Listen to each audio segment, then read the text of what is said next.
Pendengar program Masa dimanapun Anda berada, kita juga akan masuk ke topik wawancara kedua kita pendengar terkait dengan update pekerja migran Indonesia yang meninggal di luar negeri sepanjang bulan Juli 2024 pendengar. Dan di ujung telepon kami sudah terhubung bersama Kepala BP3MI Nusa Tenggara Timur, ada Ibu Suratmi Hamidah Esos. Selamat pagi Bu Suratmi.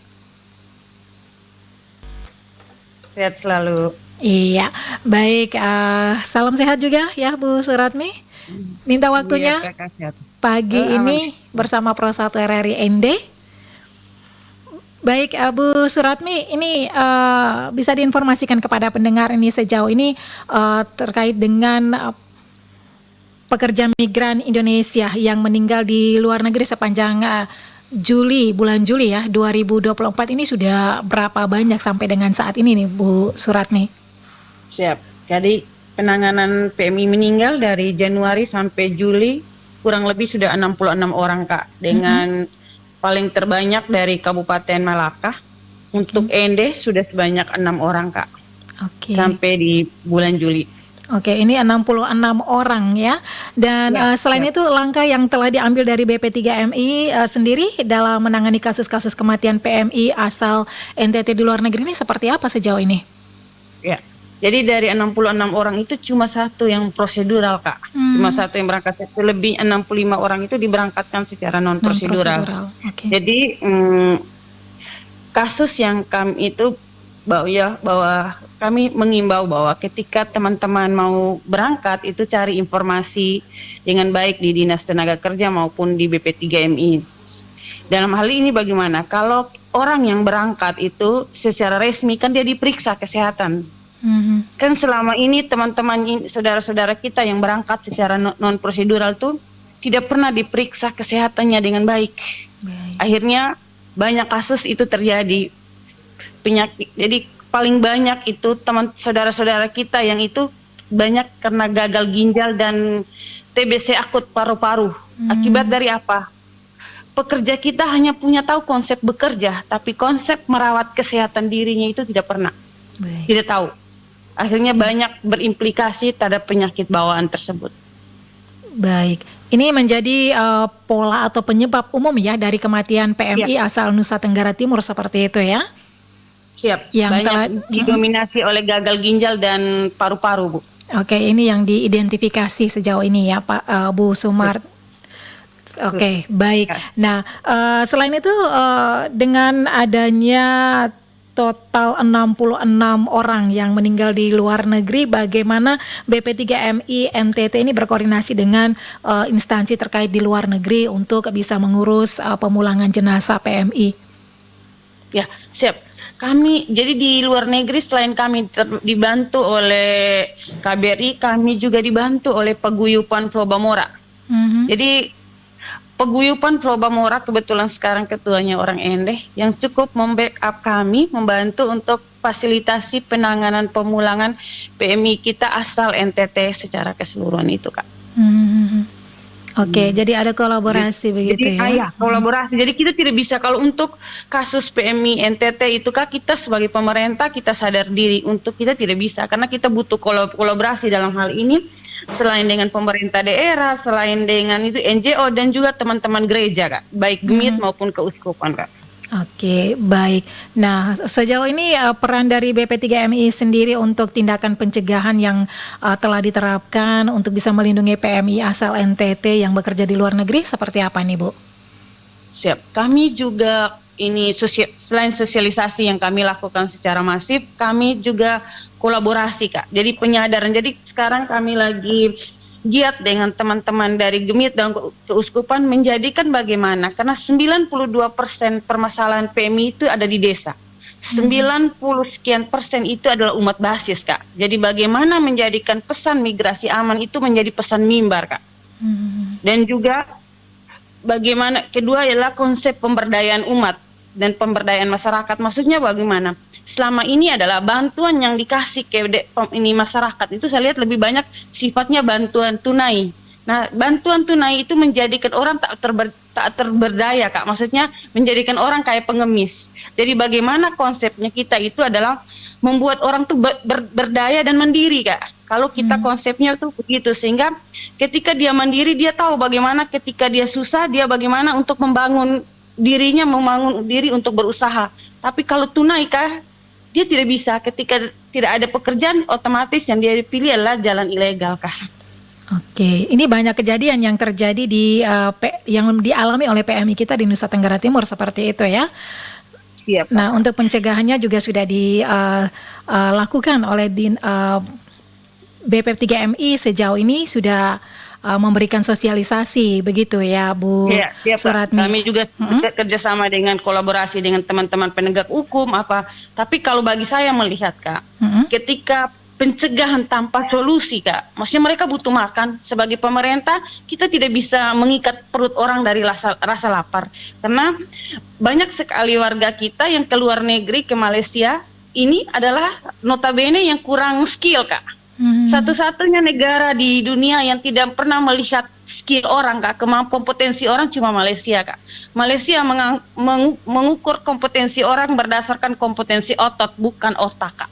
Jadi Malaysia satu-satunya negara di dunia yang menerima keterbatasan warga kita secara di dalam negeri. Mereka tidak diterima dalam arti bahwa negara kita tidak adil, karena ketika mereka mau cari kerja yang ditanya apa ijazah yang kau punya, apa kompetensi yang kau punya. Sedangkan Malaysia tidak pernah bertanya tentang itu.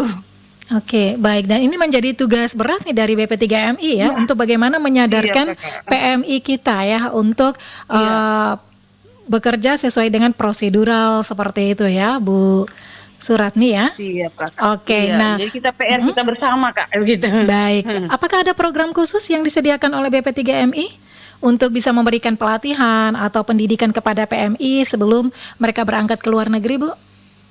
Siap, Bu. Jadi kalau kami itu selain sebelum mereka berangkat ke luar negeri itu kami selalu di pintu terakhir kami memberikan orientasi pra pemberangkatan, Bu. Sebelum penempatan ke luar negeri. Jadi bagaimana ini perjanjian kerja, bagaimana peraturan negara di negara penempatan, itu yang kita kasih, bahaya narkoba, HIV/AIDS. Itu yang kami kasih ke pengelolaan keuangan, itu ke PMI kita, Bu. Selain kami kolaborasi tadi, Bu, supaya menjadi pesan migrasi menjadi pesan bersama gitu. Baik, dan tentunya dari BP3MI juga bisa memastikan ya kondisi kerja dan hidup yang aman bagi PMI di negara tujuan PMI seperti itu. Sejauh ini bagaimana penanganannya? Kalau orang, jadi yang bermasalah ini teman-teman saudara kita yang berangkat secara non prosedural atau ilegal, Kak. Yang sindikat, kalau dibilang ada sudah bisa kita bilang kalau dilihat dari prosesnya bisa masuk di dalam sindikat TPPO gitu. Nah, kalau yang berangkat secara legal, alhamdulillah dari data yang kami punya kan dari 66 orang itu cuma satu yang dia meninggal. Maksudnya dalam arti kenapa? Karena yang legal ini kan sebelum berangkat mereka sudah diperiksa kesehatannya. Sehingga sudah kita pastikan memang. Tapi kalau teman-teman saudara kita yang berangkat secara non prosedural ini kan tidak dideteksi, memang diperiksa secara detail kesehatan apa, yang penyakit apa yang beliau alami kan tidak tahu, Kak. Baik. Nah, sejauh ini Bu Suratmi, tantangan utama yang dihadapi BP3MI NTT dalam melindungi pekerja migran Indonesia di luar negeri seperti apa? Siap, Kak. Jadi tantangan pertama tuh adalah kemiskinan, Kak. Pola migrasi ini, kenapa orang bermigrasi? Karena dia butuh makan, Kak. Kedua, tantangan geografis, Kak. Wilayah NTT terlalu luas, Kak. NTT terdiri dari 3.303 desa, 15 bandara, dan 14 pelabuhan laut. Jadi ketika tangan kami, notabene kami tidak sanggup, Pak, kalau kami sendiri. Tapi makanya kami berkolaborasi dengan teman-teman pemerintah daerah, NGO maupun lembaga keagamaan, agar bagaimana kita punya satu suara untuk bahwa kalau mau keluar negeri harus bermigrasi secara aman, taati segala peraturan yang berlaku. Supaya apa? Ketika mereka berangkat aman, kerja dengan nyaman, pulang pun dengan aman, Kak. Karena kalau berangkat secara legal, Kak, kan ada asuransinya ketika mereka sakit ataupun meninggal. Jadi keluarga yang ditinggalkan di sini tidak hanya selama ini tidak hanya terima peti mati saja, Pak. Oke, baik. Nah, Bu Suratmi, apakah ada rencana atau kebijakan baru yang akan diterapkan BP3MI NTT untuk bisa mengurangi jumlah kematian PMI kita di luar negeri nih, Bu? Siap Kak. Jadi kenapa kami Kak, ini dengan kolaborasi bahwa supaya kita kasih edukasi Kak. Jadi warga kita ini sebenarnya tidak teredukasi bagaimana menjaga kesehatan dirinya di lingkungan kerjanya Kak. Itu supaya mereka jangan meninggal. Maksudnya dalam arti bahwa untuk mengurai, karena rata-rata penyebab ini kan karena sakit Kak.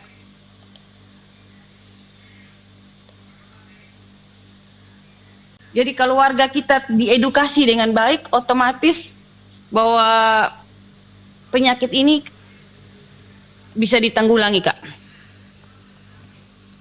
Baik, ya, untuk mengurangi jumlah kematian itu kebijakan yang diterapkan ya BP3MI ya, dengan selalu memberikan karena kita juga akan meninggalkan misteri, Kak. Jadi kita tidak bisa mengurangi begitu, Kak. Oke, baik. Setidaknya kan kita sudah berusaha begitu ya, Bu Suratmi ya. Betul, Kak. Kalau edukasi kan dia tahu. Jadi bagaimana seandainya dia sudah pulang capek, dia istirahat, Kak.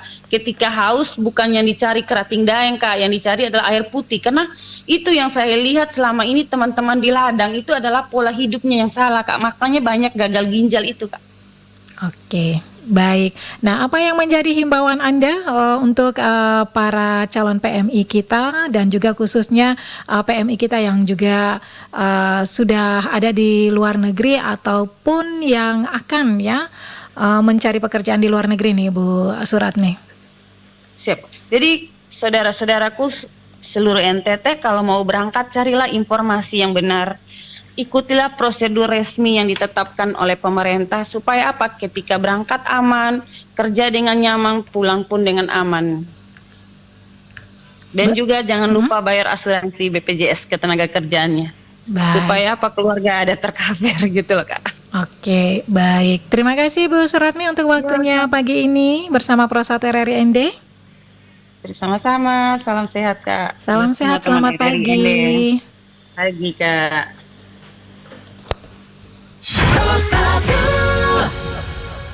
Cukup 30 detik. Informasi